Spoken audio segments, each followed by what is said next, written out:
अरे किसी और से छोड़ो, हमसे बहस कर ले और हमसे बात कर ले। बीजेपी का एक भी आदमी ऐसा नहीं।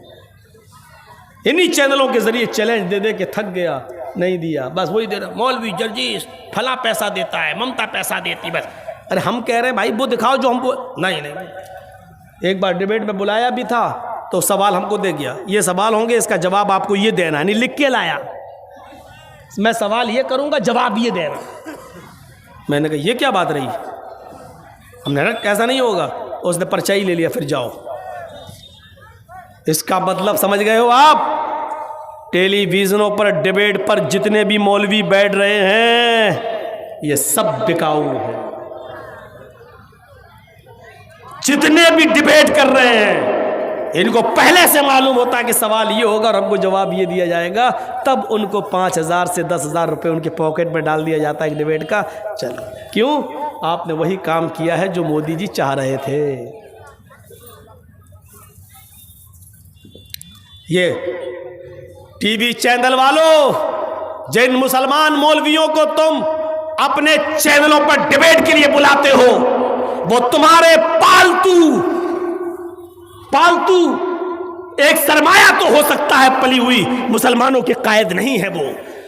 किसी मुसलमान कौम ने उनको अपना रहबर और रहनुमा नहीं माना, तुम उनको चैनलों पे पेश करके मुसलमानों का रहबर और रहनुमा बताते हो। ऐसे रहबर और रहनुमाओं को मैं अपने बूट और अपने जूते की नाक में ठुकराता हूं।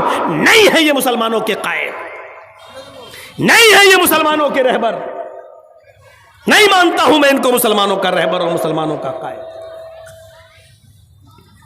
न ये हमारी तर्जुमानी करने आते हैं, ये सिर्फ तुम्हारे इशारों पर बोलते हैं। तुम जो बुलवाना चाहते हो वो बोलते हैं, चाहे वो 3 तलाक की डिबेट हो, चाहे वो सीए और एनआरसी के ऊपर डिबेट हो, और जो सही बोलने वाला है, जो खाल उधेड़ देने वाला है, जानकारी और कानून और संविधान को जो जानने वाला है, उसको तुम बुला नहीं सकते, क्योंकि तुम्हें मालूम है कि ये हमारे मतलब का नहीं है।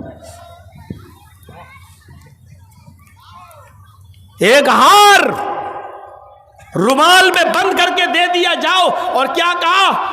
कह देना आपकी बेटी ज़ैनब के पास इसके अलावा कुछ नहीं है। अल्लाह के नबी ने भी 69 को छोड़ दिया, लेकिन अपने दामाद को नहीं छोड़ रहे हैं, इसलिए कि जो माल सबसे मांगा गया उनके घर वाले रिश्तेदार लाए ले गए। आया बुलास, तुम मेरे दामाद जरूर हो, लेकिन तुम्हारे रिश्तेदारों को भी उतना माल लाना पड़ेगा, फिर तुम्हें ले जाया जा सकता है।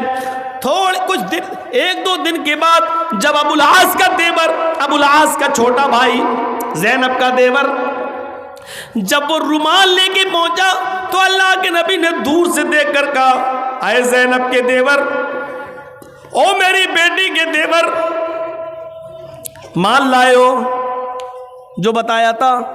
कहा नहीं, आपकी बेटी ने ये रुमाल दिया है, इसमें कुछ है। का क्या है? आप ही देख लीजिए।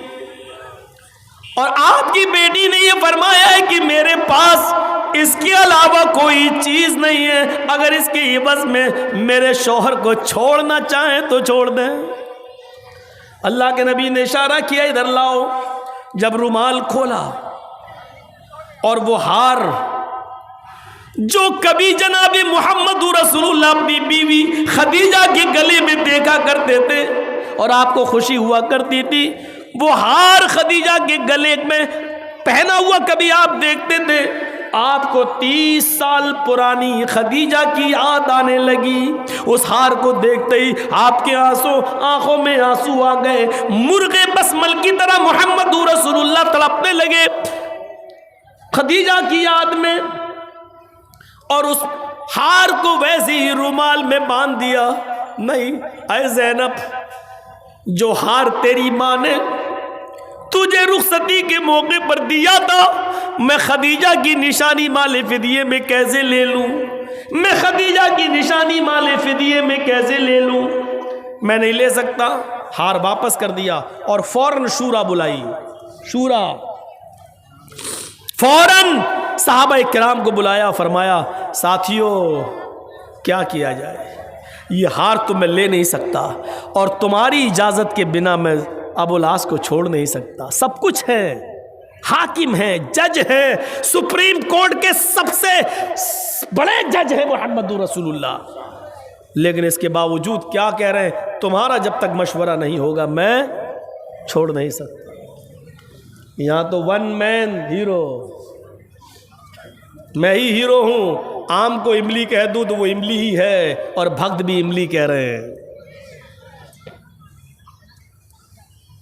ये हाल है, ये सूरत। तुम्हारे मशवरे के बगैर नहीं छोड़ सकता। साहबा ने कहा नहीं अल्लाह के रसूल, हम लोग, अरे आप नहीं, आप जो फैसला करें। नहीं, तुम्हारे रिश्तेदारों को तो मैंने माले फिदिया लेके छोड़ा, कल तुम ये मत कह देना कि मोहम्मद रसूलुल्लाह ने अपने रिश्तेदार को बगैर माल के छोड़ा। नहीं। अच्छा, सारे साहबा ने कहा अय अल्लाह के रसूल, हम दिल से आपको इजाज़त देते हैं कि आप छोड़ दीजिए, बगैर माल के छोड़ दीजिए।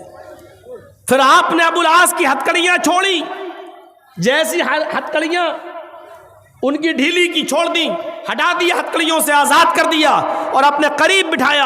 अबुल आस, आज भी मैं तुमसे एक चीज मांग रहा हूं, अगर वो चीज दे दोगे तो मैं समझूंगा कि वही माल है और मैं छोड़ दूंगा।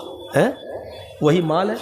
कहा अल्लाह के नबी, अगर वो मेरे देने का है तो मैं दे सकता हूं, लेकिन मेरे पास तो इस हार के अलावा मेरी बीवी के पास कुछ नहीं है। अगर कुछ और लेना चाहते हैं, अगर मैं उसका मालिक हुआ तो जरूर। फरमाया तुम उसके मालिक हो? कहा क्या? कहा आया अबुल आस, फिर मेरी एक शर्त है और उसी को मैं माल मान लूंगा। कहा क्या? आया अबुल आस, तुम काफिर हो और मेरी बेटी ईमान ला चुकी है, इस्लाम ला चुकी है, लिहाजा किसी मोमिना औरत के लिए काफिर शौहर जायज नहीं है। तुम हालत कुफ्र में रहो और मेरी बेटी से मिलो, ये मेरी बेटी के लिए ठीक नहीं है। आए अबुल आस, तुम यहां से घर जाओ, इस शर्त पे मैं तुम्हें छोड़ रहा हूं कि तुम मेरी बेटी ज़ैनब को मेरे घर वापस कर जाओ। मैं तुम्हारा इंतजार करूंगा, तुम्हारे ईमान लाने तक, तुम्हारे इस्लाम कबूल करने तक मैं ज़ैनब का निकाह किसी दूसरी जगह नहीं करूंगा। आया अबुल आस, वो तुम्हारी अमानत है, तुम्ही को मिलेगी। मैं तुम्हारे इस्लाम लाने का इंतजार करूंगा, मैं तुम्हारे ईमान लाने का इंतजार करूंगा, लेकिन जब तक तुम इस्लाम नहीं लाते तुम्हें ज़ैनब को मेरे पास छोड़ना पड़ेगा। कहने लगे ठीक है, मैं आपकी शर्त को पूरा कर देता हूं।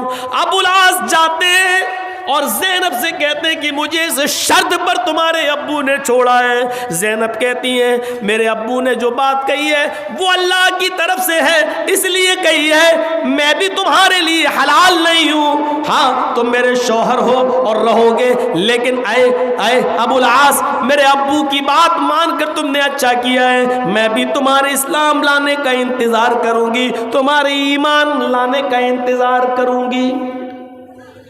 अबुल आस छोड़ गए और फिर चंद ही महीनों के बाद फिर वो इस्लाम ले आए। पहले छोड़ गए, फिर इस्लाम ले आए। एक दो महीने के बाद जब इस्लाम ले आए तो अल्लाह के नबी जनाब मोहम्मद रसूलुल्लाह ने उसी महर पर, जो पहले महर उनका मुतय्यर हुआ था, आपने तजदीद निकाह किया, आपने उनका दोबारा निकाह पढ़ाया, लेकिन महर वही रखा जो पहले था। आया अबुल आस, वही पुराने वाले महर पर मैं अपनी बेटी को रुखसत कर रहा हूँ, अब मैं अपनी बेटी की विदा कर रहा हूँ। मेरे प्यारे भाइयों, यहाँ मैं सिर्फ ये बताना चाहता हूँ कि आपने अपने दामाद के साथ भी इंसाफ किया है, सबको छोड़ दिया लेकिन दामाद को नहीं, और ऐसे ऐसे मरहलों से गुजरना पड़ा। जब सबकी इजाज़त हो गई तब आपने छोड़ा। समन भी था, सबको बराबर की नज़र से देखा करते थे मोहम्मदुर रसूलुल्लाह सल्लल्लाहु अलैहि वसल्लम।